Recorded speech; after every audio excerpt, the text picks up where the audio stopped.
ఆంధ్రప్రదేశ్ ముఖ్యమంత్రి చంద్రబాబు పాచిక పారింది. బాబు ఫార్ములా అమలుకు కేంద్రం సిద్ధమైంది. ఏపీ సర్కార్ చేపట్టిన పోలవరం బనకచెర్ల ప్రాజెక్టు అనుమతులకు చకచక అడుగులు వేస్తున్నది. కర్ణాటక సర్కార్ తుంగభద్రకు బ్యాలెన్సింగ్ రిజర్వాయర్గా నావలి రిజర్వాయర్ను విస్తరించేందుకు గ్రీన్ సిగ్నల్ ఇచ్చేందుకు కసరత్తు చేస్తున్నది. ఈ ప్రణాళికలతో తెలంగాణకు, అందులో పాలమూరుకు తీరని ప్రమాదం పొంచి ఉన్న చంద్రబాబు కోసం ముఖ్యమంత్రి రేవంత్ రెడ్డి జీ హుజూర్ కొట్టడమే కాదు, రాష్ట్రానికి ఎంతో ప్రయోజనమంటూ అబద్ధాలకు తెరతీశారు.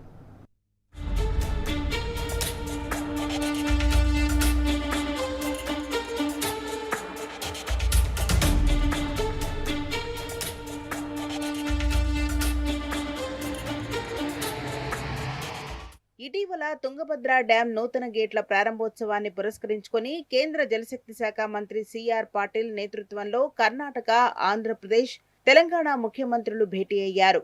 ఈ సందర్భంగా నదీ జలాల అంశంపై చర్చించుకోవడంతో పాటు సమస్యల పరిష్కారం బాధ్యతను కేంద్రానికి ఆయా రాష్ట్రాల సీఎంలకు అప్పగించారు. ఈ నేపథ్యంలో కేంద్ర జలశక్తి శాఖ తాజాగా 9 మందితో హైలెవెల్ కమిటీని ఏర్పాటు చేసింది. ఆర్డీఎస్ దిగువన నీటి వినియోగం, నిర్వహణ ఇబ్బందులు, తుంగభద్ర రిజర్వాయర్లో పూడికతో తగ్గిన నీటి నిల్వ సామర్థ్యం, తద్వారా సాగు, తాగునీరు, జల విద్యుత్ ఉత్పత్తిపై పడిన ప్రభావాన్ని పరిశీలించనుంది.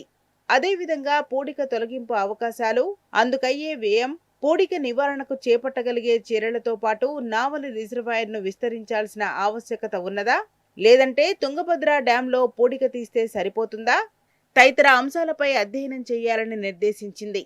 వాటిపై సమగ్ర నివేదికను 6 నెలల్లోగా అందించాలని కమిటీకి మార్గదర్శకాలు జారీ చేసింది.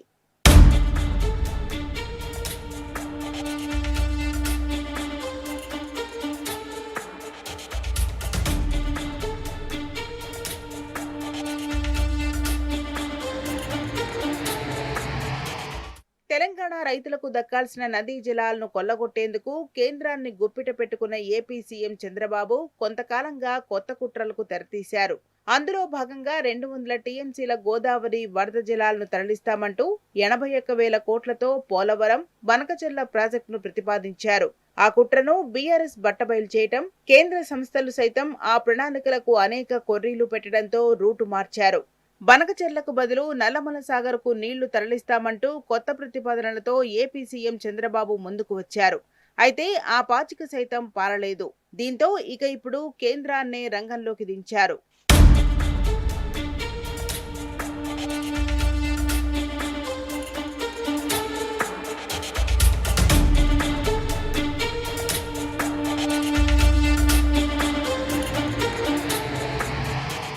నదుల అనుసంధానం పేరిట బనకచెర్లను సాధించుకునేందుకు పావులు కదుపుతున్నారు.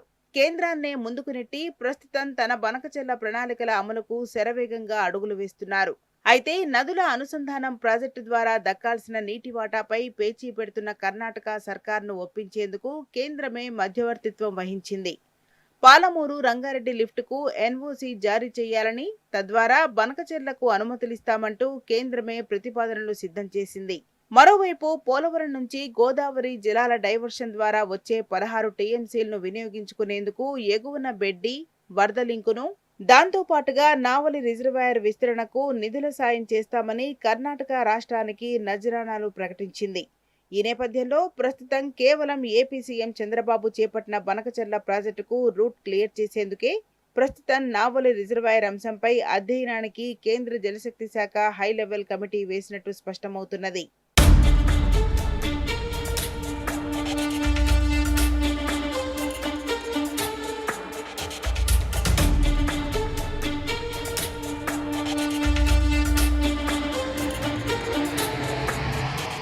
రాబోయే రోజుల్లో శ్రీశైలం రిజర్వాయర్కు తుంగభద్ర జలాల రాక గణనీయంగా తగ్గిపోనుంది. తద్వారా ఆ రిజర్వాయర్ పైనే ఆధారపడిన పాలమూరు, రంగారెడ్డి, కల్వకుర్తి ఎత్తిపోతలకు తీరని ప్రమాదం పొంచి ఉన్నది. ఎగువ రాష్ట్రాల ప్రణాళికలతో తెలంగాణకు తీరని ముప్పు పొంచి ఉన్నా ట్రిబ్యునల్, కేంద్ర సంస్థలే వ్యతిరేకిస్తున్నా ముఖ్యమంత్రి రేవంత్ రెడ్డి మాత్రం జై కొడుతున్నారు. గురువు చంద్రబాబు కోసం తెలంగాణ ప్రయోజనాలను పణం పెడుతూ నయవంచక ప్రతిపాదనలకు సిద్ధమవుతున్నారనే విమర్శలొస్తున్నాయి. పాలమూరుకు ఎన్ఓసీ సాధిస్తామంటూ నమ్మబలుకుతూ గుట్టుగా చర్చలు సాగిస్తూ తెలంగాణ జల హక్కులను పొరుగు రాష్ట్రాలకు తాకట్టు పెడుతున్నారనే ఆరోపణలున్నాయి. ఇదంతా చంద్రబాబు కోసమేననే ఆరోపణలున్నాయి. బనకచెర్లను అంగీకరించేది లేదంటూ గతంలోనూ ప్రగల్భాలు పలికిన రేవంత్ రెడ్డి సర్కార్ ఆ తర్వాత ప్రాజెక్టుపై చర్చలు జరపడమే కాదు, వివాదాల పరిష్కారానికి కమిటీ ఏర్పాటుకు అంగీకరించింది. ఏపీ సీఎం చంద్రబాబు కోసం తెలంగాణ జలహక్కులకు సీఎం రేవంత్ రెడ్డి శాశ్వత సమాధి కట్టేందుకు సిద్ధమయ్యారని ఇంజనీర్లు, తెలంగాణ నీటి రంగ నిపుణులు సైతం ఆందోళన వ్యక్తం చేస్తున్నారు.